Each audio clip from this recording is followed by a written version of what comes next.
Do you feel that? There's a dark force rising. Yeah, as you can tell by the title, this is a review of Dark Force Rising. I just finished this book today, so now we're going to do a review of it. And if you hear that humming in the background, that's just house appliances and stuff. And since this book is it's like 20 years old or so. Not 20 years, it's 20 years old. I'm going to go into spoilers.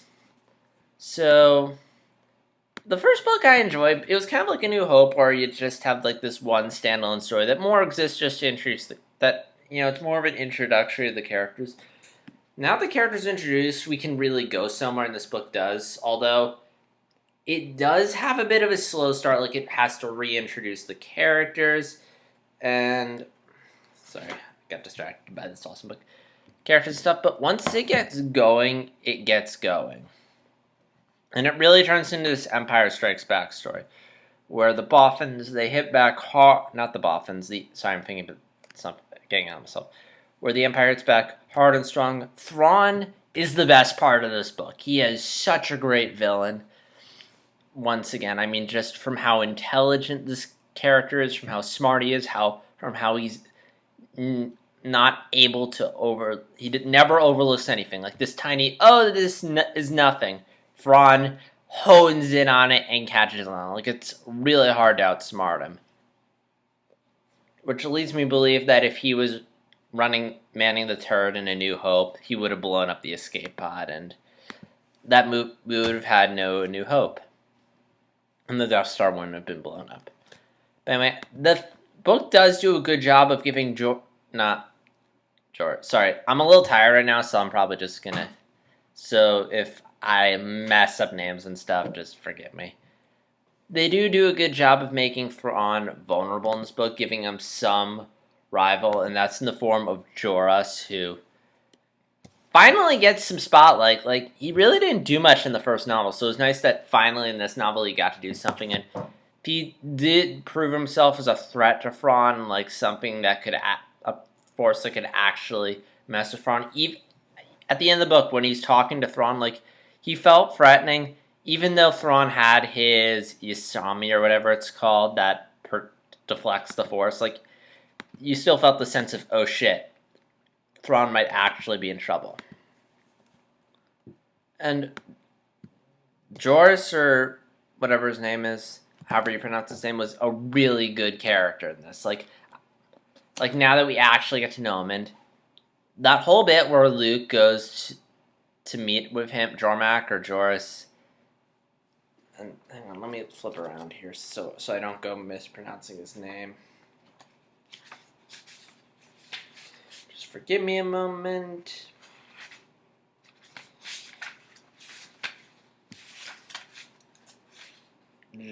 Cyboaf. Yeah. I really liked him as a character. It did a really good job of not just making him a villain or just a straight wise Jedi Master, but making him this both crazy and threatening at the same time. He's kind of like Yoda in the sense that it sort of goes back to this don't be fooled by appearances thing, where both of these characters on the outside, they don't seem like much. I mean, okay, this guy actually looks like could be a powerful Jedi Master, but, in the sense of the look, but personality-wise, he doesn't seem like it, because he's a complete and total nut, his regard for people, but he's actually really dangerous, and I like how the book makes that clear. It's like, you don't think he's dangerous, but he really could be. Yeah, there's a lot of good contrasts that Luke... They do spell it out for you, but I still appreciate, nonetheless, that, again, this is why I like the novel. They're introducing characters that are similar to ones we already know, but they're putting their own spin on them.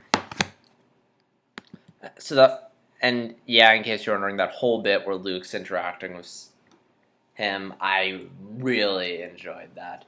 And I also liked how Luke wasn't entirely duped or fooled by him. Like, he had the feeling something's up. But at the same time, though, the novel did a really good job, I think, of explaining why Luke was willing to trust him. Like, Luke's, maybe this is right, or I need guidance. Like, they put him in the state where he needs guidance and a mentor, so he's somewhat open to the mentor, but again, he's not totally fooled. Mara Jade, also pretty interesting character. Not the most interesting part. I feel like this was more of like a transition book, just sort of like getting her from point A to point B, and it's kind of interesting, but I don't know. I feel like this is basically the original version of the Ventress character, and Ventress, in my opinion, is just way more compelling. Although, still pretty good. Leia's story I enjoyed, although I think I enjoyed it mainly just because it was her story, because they do the branching off thing, then converging for big battle thing in this. I enjoyed Leia's story here, although it was mainly just because of its ties to Thrawn. Like, Thrawn was present in Leia's storyline. I felt like that was what made it interesting. And I really didn't care much for Han and Lando up until the final battle. There wasn't much for these characters to do, and again, whenever these characters are up, I was like, can we go back to Luke? Can we go back to Thrawn? Yeah, I mean, Luke's the only original trilogy character that in these films, not in these films, in the books, that I feel like has any sort of interesting character arc or personality, whereas everyone else Leia kind of has something, but Han and Lando are just sort of there, and which kind of worries me for The Force Awakens, that they're bringing all these characters back. It's like, I feel like they aren't going to have much to do since their stories are done, which, so I'm not bummed that Lando's not in the film. I mean, hopefully the filmmakers will realize there isn't much to do with these characters, just have them there supporting, passing the torch. But probably the worst part of the book was, this was probably intentional, but the Boffin, his name was Felai, I think that's how you pronounce his name, and he's just this complete jerk, just completely creating conflict within the council. I think he's working for Thrawn. I hope he's, but regardless, he's just so unlikable. It's constantly making everything needlessly complicated, like the fleet and everything, and I'm glad he got his comeuppance at the end, because he was such a jerk. The final battle, though, I loved. It was fun, tension, exciting. Like, this is like something straight out of a movie, and part of me wishes they just made these books into movies, since they work really well, and honestly, yeah, like, I'm starting to buy this as the Star Wars lore. And the ending was really good. I mean, it was the Empire Strikes Back of how, the rebellion got away, but the Empire has the upper hand. I mean, Thrawn has the fleet and stuff, and it really makes you wonder what's going to happen. I mean, you have Thrawn, who has most of the Dark Force now. He's cloning stormtroopers, which isn't that big a deal, because of Attack of the Clones. Like, clones is a huge deal here, and it's like, oh, they're cloning, and it's like, this is an Attack of the Clones, which, again, it's like one of those things where reading this, knowing the prequels, it's like certain moments in this aren't as powerful as they normally would be.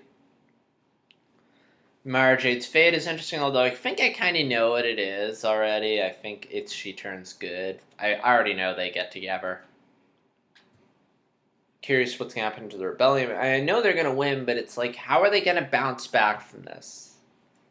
And also, what's going to happen with Ackbar, I don't really know. But it was really good in the sense that it raised the stakes. It gave us more of these engaging characters. And ultimately, when you came out of this, you really felt like something happened. It wasn't like Heir of the Empire, while I liked it, nothing really came out of it outside of, here's these new characters on the scene. Whereas here, like, stuff happens, you're like, shit went down, and shit's going to go down in the next book. And I'm really excited to read the third one, which hopefully will be where everything just comes to a full head and we have this awesome, massive payoff. And yeah, I'm glad I have all these books at once so I can just go straight from one to the other and I don't have to endure that, like, year of waiting. So yeah, great book. Highly recommend to read it.